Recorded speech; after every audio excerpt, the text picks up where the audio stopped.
What's good, family? So mash that like button, subscribe, and lick off the bell. So we just saw there from your man's Conor Ben smoking the dietitian, El Nutritional. Yeah, El Nutritional got his boots smoked for him. However, I weren't that impressed with this fight. I mean, the way Ben was carrying on at the end. Yeah, don't get me wrong, listen. If Ben goes in there and smokes Avanesian's boots for him like that, I will personally stroke Conor Ben off for him, 100%. But I'm sick of, and I can't lie to you, YB, oh, where's the reaction to this? People were saying. I told you before, I am a casual fan. I don't watch these bum fights, yeah? If it's not an entertaining fight, if it's not a big name fight, don't expect the YB to be there bang on it, because I ain't watching these bum fights. I refuse. Even I ain't paying. Even if I was paying, I refuse to stream live on principle. I refuse to give my any spirit, any energy to these bum fights. Yeah, there should have been no fans in the ring. There should have been no one watching it, and they have to learn, because we don't want to watch this. Yeah, for me, like, we all lost to, for example, Conor Ben versus Josh Kelly. That should have been happened. Yeah, and guess what? Look at boxing. Every time we sit and wait 20 million years for a fight, they end up losing anyway. Josh Kelly may as well have fought Conor Benn, if that makes sense, and made a whole bunch of money. Now look at him, washed up. Yeah, completely washed. But anyway, back to this fight. I give Ben some credit. Yeah, he was fighting a nutritionist, 100%. That said, his head movement looked good, but what I will say was the performance was poor. Yeah, yes, he caught. Yes, he got a great shot off. This fight though reminded me of Deontay Wilder, if that makes sense. Yes, Conor Ben has much more skills, but guess what? We didn't really get to see any of them, offensively speaking. Standing there slipping sliding for the sake of slipping and sliding, I never got that myself personally. That there's a stunt. When you stand there, yeah, and you just slipping sliding, what's that good for? If you ain't coming back with a counter on the end of it, you're just doing it for the sake of it. And again, it's what, for example, I wouldn't mind so much if I see Conor Ben in there, just standing there, slipping, sliding, and Terence Crawford or Errol Spence is trying to hit him. Fair enough. Yeah, that gets ratings. But doing it, standing there, slipping, sliding for the sake of it, and not putting a count on the end in front of Chris Algieri, what do you want, a cookie? I don't get that. Again, like I said, if you're in there and you want to stand there and stunt and show that you can, and show that Terence Crawford can't hit you for toffee. Yeah, if Conor Ben goes in there and proves that Terence Crawford or Errol Spence can't hit him for toffee, or even Avanesian, yeah? If I see Conor Ben in the centre of the ring and Avanesian swinging and Conor Ben's slipping, sliding, I'll give him full credit. But I don't want to see, people don't want to watch you in there stunting against some bum. What's that? What are you trying to prove? You ain't proving nothing. And what you actually notice about a lot of these fighters is, yeah, when they're in front of the nutritionist, when they're in front of the nutritionist, they do that kind of funny style stuff. But guess what? When he's in, I guarantee you, when Ben's in there with Avanesian, he ain't doing that. His hand's gonna be, you know what I'm saying? He's gonna be on his P's and Q's. So all I'm saying is keep the same level of respect. I think. Now I may be wrong. Maybe Ben's gonna go in there and slip and slide and whatever else with Avanesian. Fair play. But for now, I just think with these kind of guys, for example, watch Anthony Yardy versus Queen Arthur. Yeah, that's what I expect for this kind of opponent. And to be honest, Queen Arthur is a lot better than Chris Algieri, aka El Nutritional. Yeah, Lyndon Arthur, Queen Arthur is much better than El Nutritional. So I'm thinking to myself, yeah, but YB, it was only 4 rounds. But what did he do for 4 rounds? That should have been a 2-round fight. You should have gone in there, elbows nice and tucked in, chin right down, marched forward and touched him all over. Yeah? You should have given him a Me Too case, 100%. Should have gone in there and Epsteined him, all over his body, 100%, violated him. That's what should have happened. Instead, we're 4 rounds in and I'm seeing you just standing there like there was no jab. For example, if you look at Chris Algieri's face, yeah, after this fight and body, you wouldn't know he's been in the fight. There wasn't no working going on. And this reminds me a bit of Anthony Johnson. Yes, Conor Ben got the stoppage. I'm not knocking that. But this, for me, to an extent, it wasn't as bad, but it had elements of AJ versus Pulev. Yes, you got the stoppage, but there weren't much. I didn't see you breaking him down with a jab. I didn't see you breaking him down with shots. It was kind of like, oh, I'm on the outside, fanning around. I'm going to land the odd jab here, land the odd jab there, and then, oh, I got a Deontay Wilder shot off. And that's why I said it reminded me of Deontay Wilder, because Deontay Wilder was renowned for not doing nothing and then pulling a shot off. This for me was a bit like that.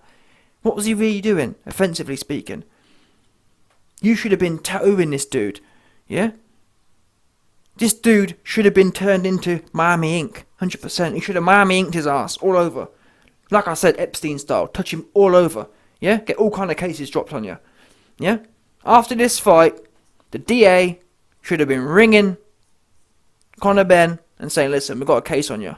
Yeah? Chris Algieri's been on the phone. Chris Algieri's pressing charges because you touched him all over. Yeah, 100%. You violated him. Yeah? Yeah? Chris Algieri is pressing SA charges because you touched him all over.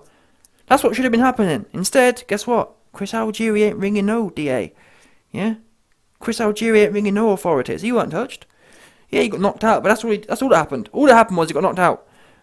But there weren't no, and this, what worries me is, for me, progression is about, or showing, boxing, in terms of how good you are, it's about showing, what's the word I'm looking for? It's about showing skills that are scalable as such. Skills that you can, for example, we want to see, when these young guys are fighting lower level opposition, yeah, I want to see skills that are transferable, that I can say, well look, that can transfer into a fight against a better opponent. What skills did you really see that you can sit there and say that can transfer? Again, slipping, sliding with Chris Algieri, who's slow and there was no popping in shots and whatever else, that's not transferable.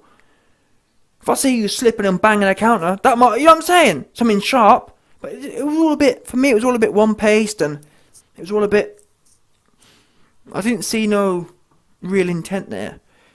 It was kind of like, Conor Benn knew, this guy at my class, this guy is El Nutritional, and I'm going to go in there and just kind of plod along and go with the flow. I mean, listen to the crowd. The crowd were fucking bored. Whoops. Yeah, there goes the YouTube coins right now. But like I was saying, the crowd was bored, man. I was bored listening to how bored the crowd was. Boring. Yeah. If these guys are going to fight bums, we expect an Anthony Yardy versus Queen Arthur performance. That's what we expect. If you're going to fight a bum, you should go in there and wipe it properly. Don't be leaving all... what kind of bum wipe was that? You left all the bits on the side. Yeah, listen, Conor Benn. Listen, Conor Benn. You left the sweet corn. What's wrong with you? Yeah, wipe the bum properly. You didn't wipe... I don't care what no one says. Conor Benn did not wipe the bum properly. I saw a little bit of sweet corn and all sorts.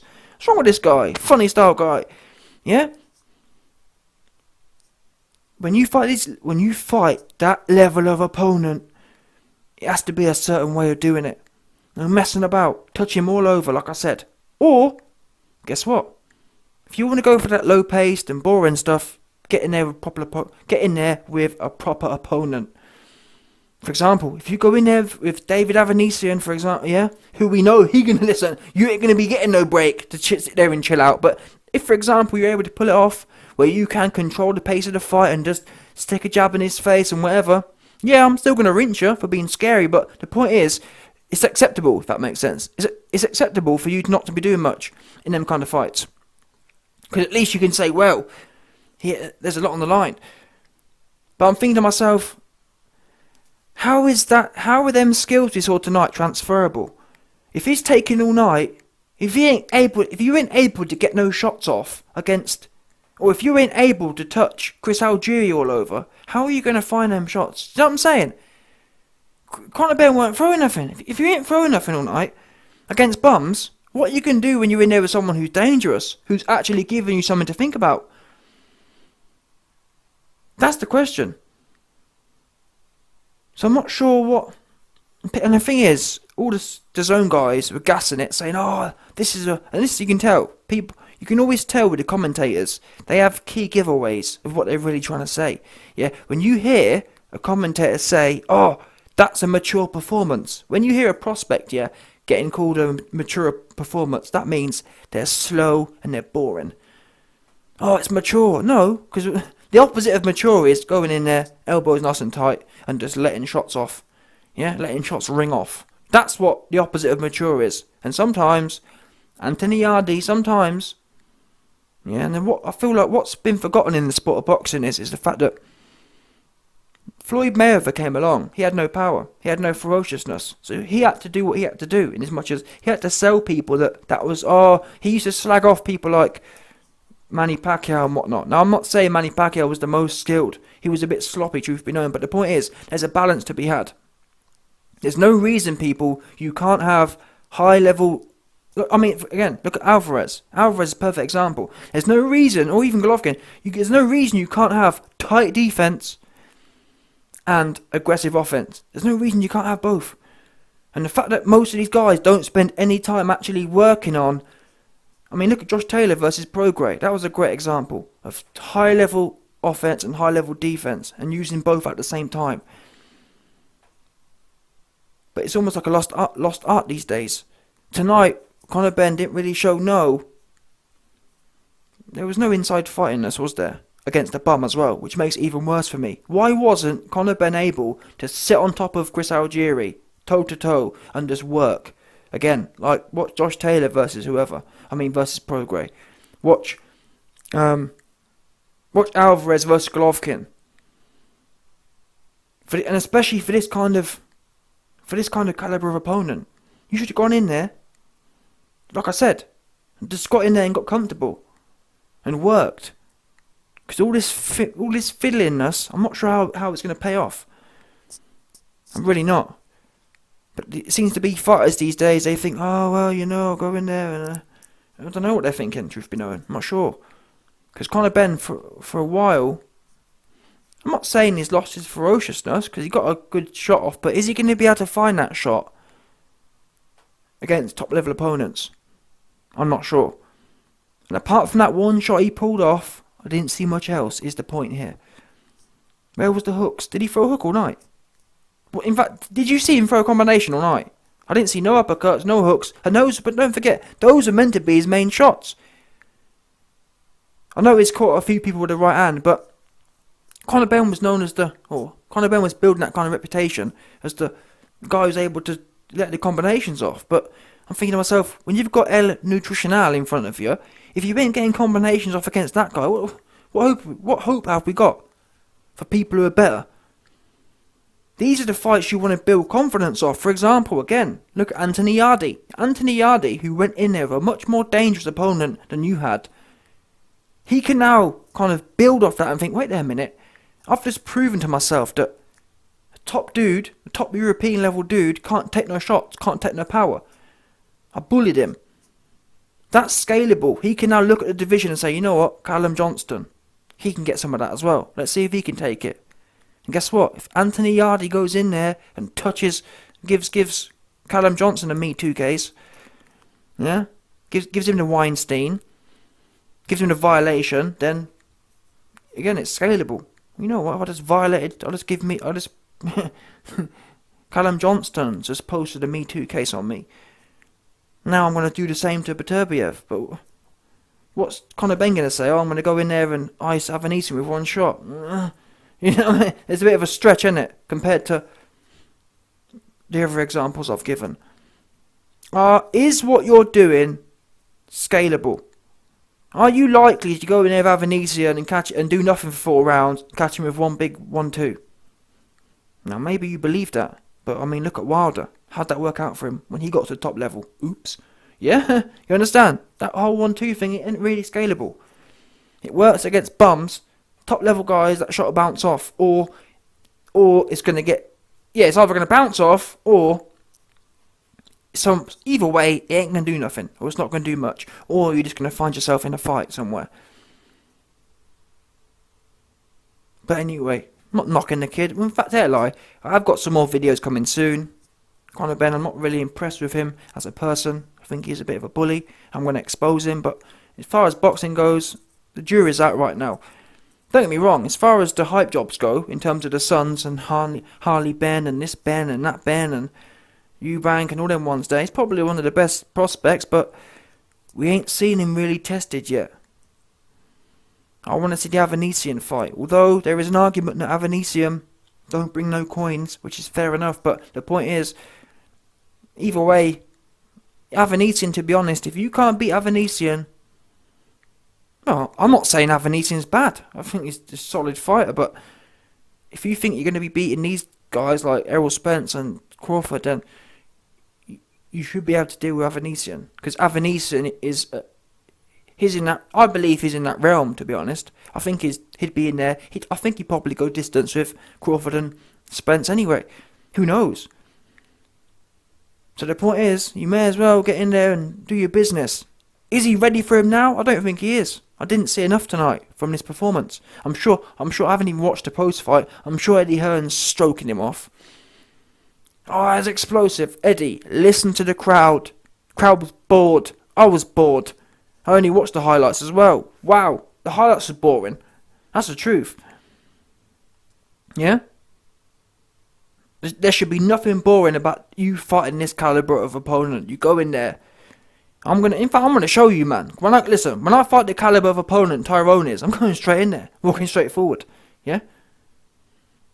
Not even a little bit of boringness, because that's what you do with that caliber of opponent. They get run through. What do we do with bums? We wipe them. Yeah. We don't leave no sweet corn on the side. You wipe it. Listen. Conor Benn telling me, oh, Conor Benn's got kids, and Conor Benn telling me, oh, I've been looking after you. Ain't been looking after no kids. Yeah. You left all the sweet corn. What's wrong with you?